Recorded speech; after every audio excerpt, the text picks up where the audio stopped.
When I was 25, I had a simple idea for a business. And just 6 years later, I turned that simple idea into $110 million. How did I achieve this? Was it luck, pure talent, an uncanny ability to pick the right lottery numbers? No. It all boiled down to picking the right idea and market using something I now call the gap wave method. In this video, I'm going to break down exactly how you can use the gap wave method to pick fail-safe markets. I'm also going to cover how you can ethically steal business ideas and the 3 most common mistakes young entrepreneurs make in this process. Trust me, the insights I'm going to share in this video could be the difference between success or absolute failure in your next business. So the first step in the gap wave method is to actually look at the market. All great businesses come from picking a great market. If you choose the right market, the product can be average and you'll still be wildly successful. If you choose the wrong market, doesn't matter how great your product is, your chances of success are quite limited. So we want to find a market that is both large enough for our success and has tons of potential. The way I do that is by doing what's called a bottoms-up analysis. Basically what that means is I want to look at the market and say, in a given market, how many customers are there that could buy a product that I'd like to sell? So let's say I'm selling software to e-commerce businesses. Well, then I'd want to see how many e-commerce businesses are there in my target market. In this case, I generally look at the US. And then what I want to do is take the number of companies that are in my market and multiply that by what I think I could charge for my software. Now, obviously I haven't built the software, so I don't really know what I could charge, but I can look at competitors, I can look at sort of what's out there in the market to get a sense for the range of software that people will pay for. And when I multiply the number of customers in my market by the price I think I can get for my software, I'm looking for at least $1 billion. Or if I want to raise VC money for this business, I'm probably gonna need $2 billion. The reason for this is pretty simple. If I can get $2 billion if I capture the entire market, that's awesome, but it's probably unlikely. What will more likely happen is if I'm really successful, I might get 10%. So 10% of 2 billion is $200 million.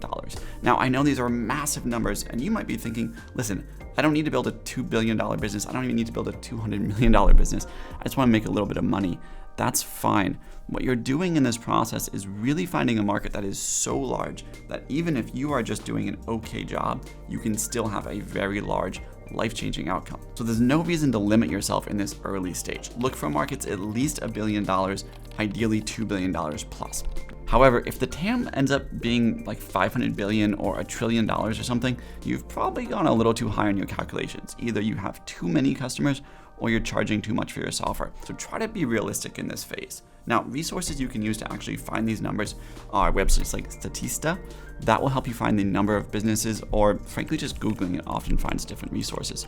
And then you can go on other websites like looking at competitor websites or G2 Crowd to actually see what people are charging for software in your industry. However, market size is just the first step of the gap wave method, which brings me to step 2. We need to actually find a wave. And all a wave means is it's something changing in your market. There's some new thing that is causing an unmet need in the consumer of this business. Venture capitalists often call this the why now, as in why is now the best time to build this business? So the wave when I was building Prodigy, the business that I ultimately sold for $110 million, was really simple. I came across a study that basically showed year over year, the number of people wanting to buy cars online was massively increasing. It had just jumped from like 30% to 48% in 1 year. So I was like, wow, there's a massive movement of people that want to buy cars online. There's massive change in the industry.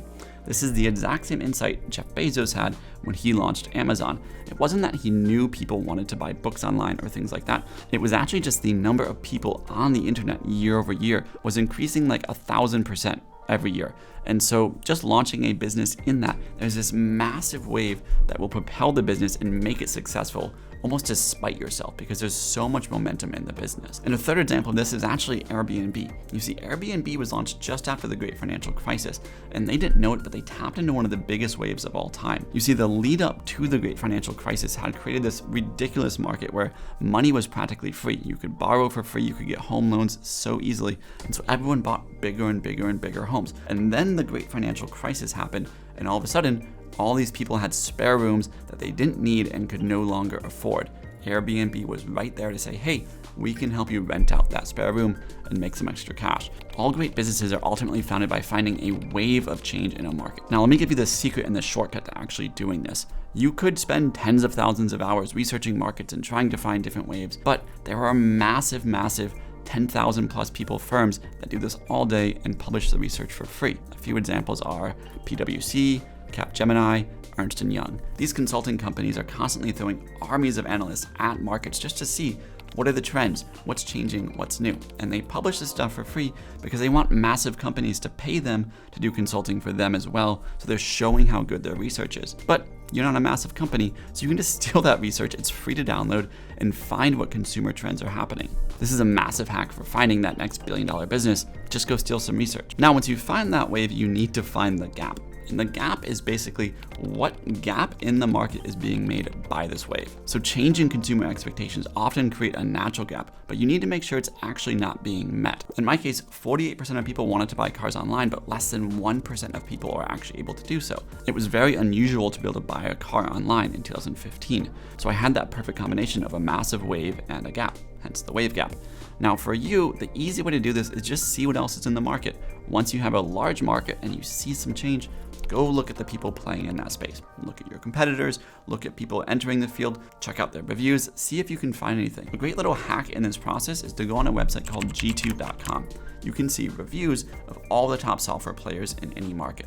And from there, you can actually go in and see what's missing in these companies. Are the reviews constantly and continuously stating, it would be great if XYZ existed? If that happens, you know there's a gap in the market and you've got your idea.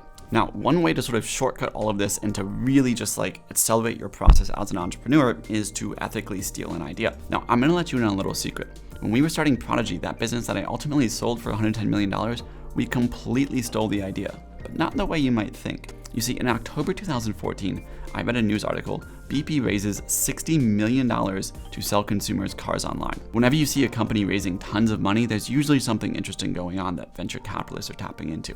And that's what actually cued me into the idea that people might want to buy cars online and something might be changing. And in my research, I realized this is true, but BP is selling them direct to consumers. What if I just took that idea, combined it with a really large market, and that's how I came up with the idea of Prodigy. I said, rather than selling cars to consumers, what if I sold these software to sell cars online to car dealerships? It's a much bigger market, a much better market, and frankly, much easier to execute in.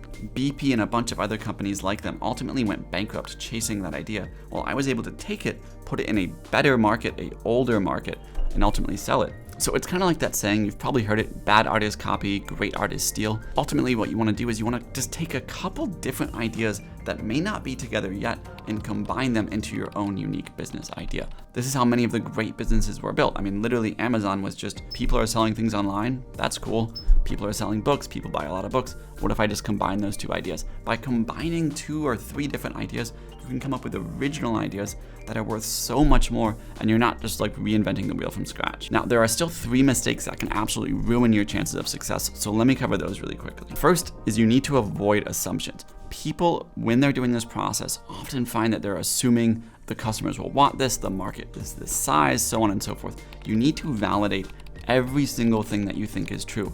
And the way you want to do this is literally just list it out. How big is the market? That's an assumption. Let's go test it. How many competitors are there? Let's go test it. Do people actually want to buy this? Go talk to people in your industry. So many assumptions in this process that you want to be constantly testing these assumptions, not only in the idea phase, but frankly throughout the whole business. Second, beware of oversaturation. It can be super tempting when a massive wave of consumer change is happening to say, look, there's this massive change, there's a big gap in the industry, I want to jump into that.